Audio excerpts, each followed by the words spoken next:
saya putuskan untuk berhenti. Dan dari rasa benci itu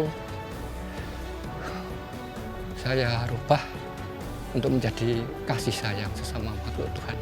Kalau di desa Gunung Gempol ada satu spesies, cuma kalau jumlahnya banyak. Kita gampang menjumpai pauk pancawarna. Dengan kondisi strata hutan yang sempurna menurut ilmu kehutanan yang dikatakan adalah hutan rakyat, maka kami memandang perlu untuk memilih desa ini menjadi desa percontohan, katakanlah desa konservasi. Kami sadar bahwa pekerjaan untuk konservasi itu tidak bisa dimonopoli oleh satu orang, satu pihak.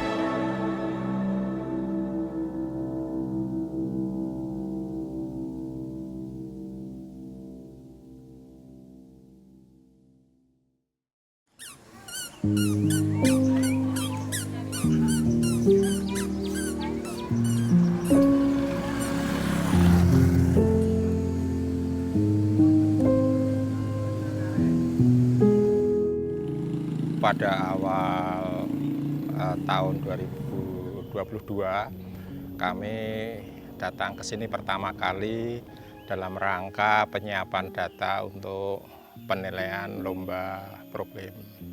Waktu saya masuk ke sini dengan intuisi, feeling, ilmu yang saya miliki, saya menemukan sebuah rasa bahwa ada persyaratan khusus. Saat itu saya melihat sesuatu yang sangat luar biasa dari desa ini.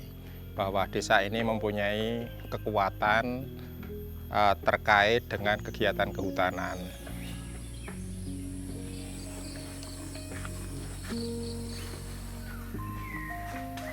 Di lain pihak juga ada keteraturan kegiatan sosial di desa ini. Melihat penduduknya mempunyai kegiatan yang sangat teratur, yang salah satunya adalah secara bersama-sama kalau tiap pagi jam 6 mereka membersihkan fasilitas umum, jalan dan pekarangan, menyapu secara bersama-sama. Dan itu dilaksanakan oleh semuanya. Gitu. Kemudian juga Bapak Kepala Desanya punya pandangan ke depan, pemikiran ke depan untuk melakukan pelestarian terkait dengan budaya maupun juga pembuatan museum dan pengembangan sosial ke depan. Baik teman-teman semua, pertemuan kali ini kita akan membahas laporan patroli. Jadi patroli yang kita lakukan kemarin itu hasilnya seperti apa? Mungkin Mas Akub dan teman-teman yang ke lapangan bisa melaporkan. Awal kegiatan ini dimulai dari tupoksi saya sebagai seorang pengendali ekosistem hutan atau dikenal dengan PEH untuk melakukan identifikasi tumbuhan dan satwa liar. Waktu itu tahun 2021 kita memfokuskan untuk identifikasi burung.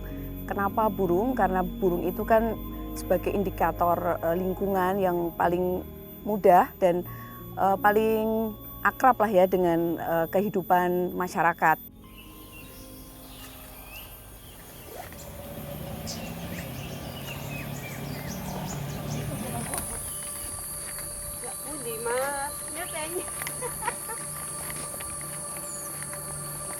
Kami mengarahkan pendataan ini di Temanggung. Nah, di Temanggung ini kita menemukanlah desa Gunung Gempol yang memang punya potensi yang bagus dan didukung dengan sosial budayanya yang sudah cukup kuat. Dukungan dari kepala desa, kemudian masyarakatnya itu sudah menjadi modal utama.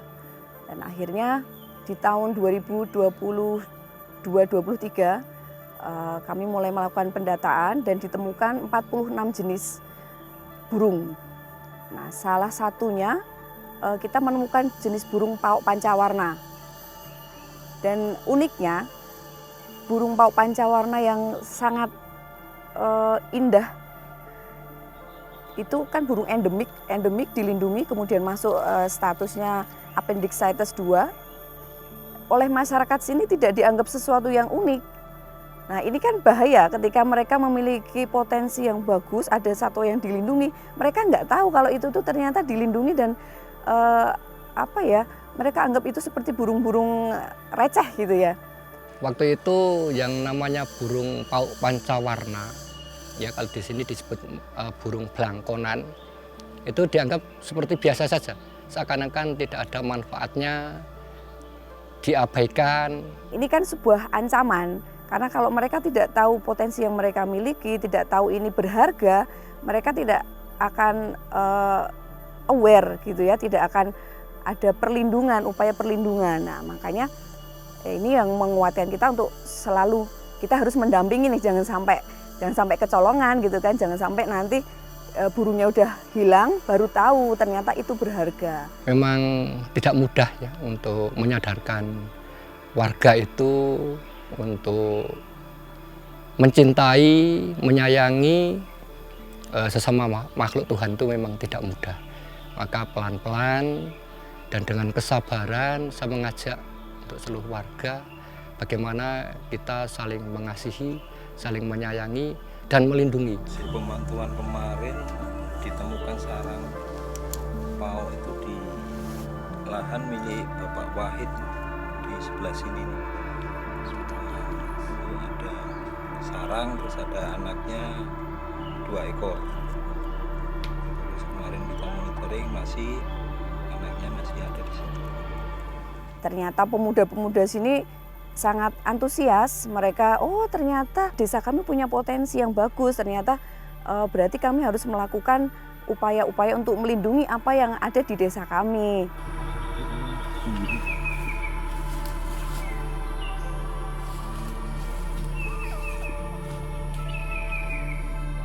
Waktu itu tidak ada untuk konservasi ya, cuma dari rasa saja. Rasa welas asih, menyayangi sesama makhluk Tuhan, maka saya mengajak teman-teman, baik itu perangkat desa, lembaga, maupun masyarakat yang ada di sekitar kita untuk bagaimana kita itu bisa untuk istilahnya memberikan rasa nyaman, hidup berdampingan dengan sesama makhluk Tuhan. Hanya itu aja waktu itu, iya.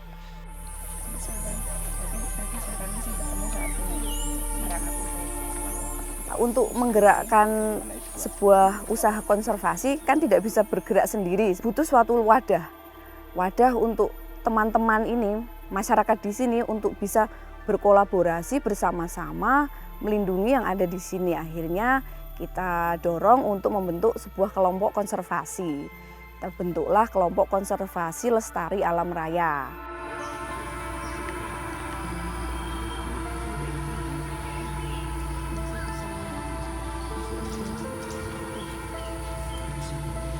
Yang seperti itu loh, bukan anggrek sampai kanan.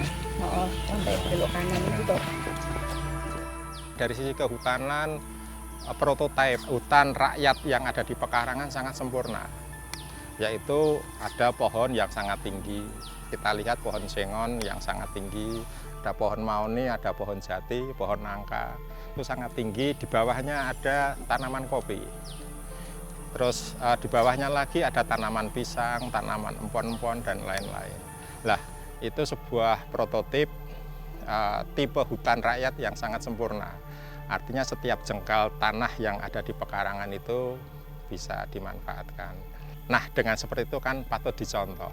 Sehingga apabila prototip desa ini bisa dicontoh oleh desa-desa yang lain, itu akan sangat bagus. Artinya ada keseimbangan antara lingkungan, alam pekarangan, itu juga dengan kegiatan sosial ekonomi masyarakat.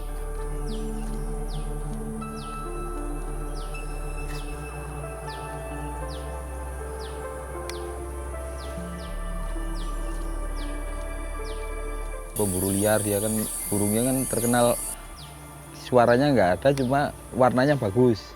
Nah, itu biasanya pemburu dipikat gitu kan. Pemburu sejauh ini kebanyakan dari luar, Mas. Kalau di desa kami kan ada patroli rutin seminggu 3 kali, terus ada kita pasang banner pamflet larangan berburu. Masyarakat sini udah mulai paham. Cuma dia biasanya yang pemburu-pemburu dari wilayah luar sama desa-desa tetangga, desa Gunung Gempol.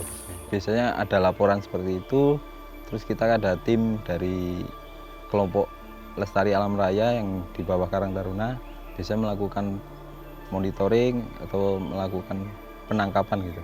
Kalau kita jujur, pengalaman tidak ada yang menarik menjadi pemburu itu. Iya, karena di situ ada suatu hal egois ya, egois untuk merasa kita sebagai manusia, merasa kita yang menguasai alam ini, padahal semua adalah milik Tuhan dan semua makhluk itu ciptaan Tuhan. Tidak ada pengalaman yang menarik. Ya, dalam waktu saya kita kenang masalah yang lama ya, waktu saya menjadi pemburu, tidak ada hal yang menarik sebenarnya. Iya, itu hanya kebanggaan semu saja itu. Memudahkan kita pemantauan juga, nantinya kan kita memang mau mengembangkan untuk wisata itu.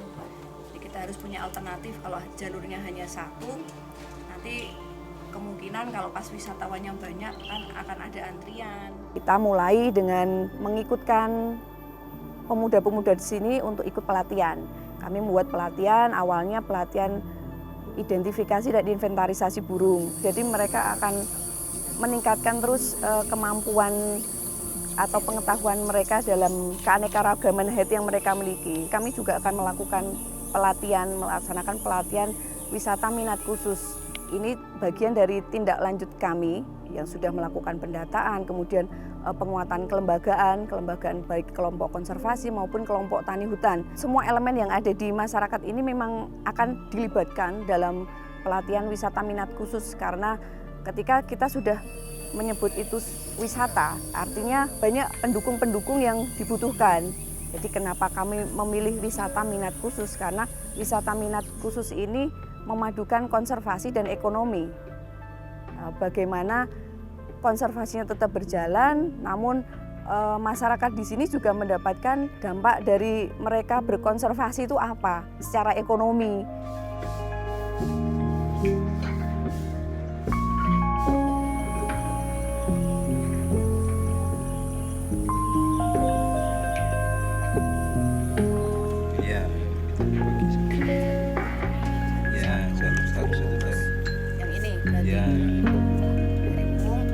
Spot satu, kemudian jalan lagi ke arah mana, ada spot keduanya di sebelah mana?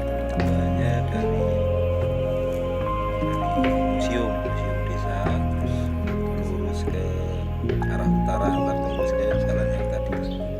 Program yang sekarang berjalan di sini kan, di Gunung Kumpul ini tercatat sekitar 42 jenis burung selain pauk pancawarna. Ini mungkin ada kayak wisata minat khusus gitu Mas ke depannya, tentang wisata pelestarian alam. Jadi kan orang kesini bukan pakai senjata, cuma pakai kamera gitu ke depannya itu.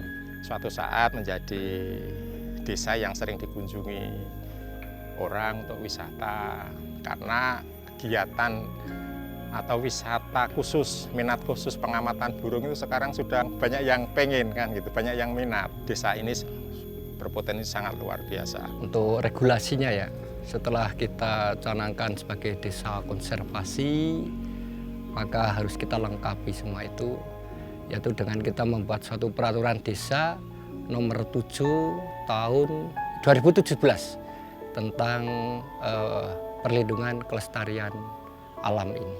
Perkembangannya cukup baik ya, sehingga masyarakat juga sudah tahu dan mulai sadar bahwa ini ada suatu aturan tentang perlindungan lingkungan hidup ini, sehingga mudah-mudahan ke depan akan semakin baik untuk kawasan desa konservasi ini.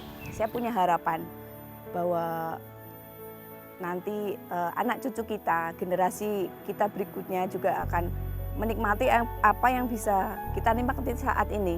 Saya bisa senang ketika melihat burung berterbangan sana sini, mereka dengan bebasnya mereka hidup gitu kan. Saya bisa melihat keindahannya, tapi anak saya nggak tahu, anak saya nanti hanya cuman mendengar dulu ibu seperti ini, dulu kakek seperti inilah. Mereka hanya mendengar cerita. Jangan sampai kita cuma mendengar cerita gitu kan. Kalau bisa apa yang kita lihat ya bisa mereka lihat. Desa ini adalah menjadi desa yang memelihara konservasi atau menjadi desa konservasi yang sangat bagus dan terjaga sampai waktu-waktu mendatang.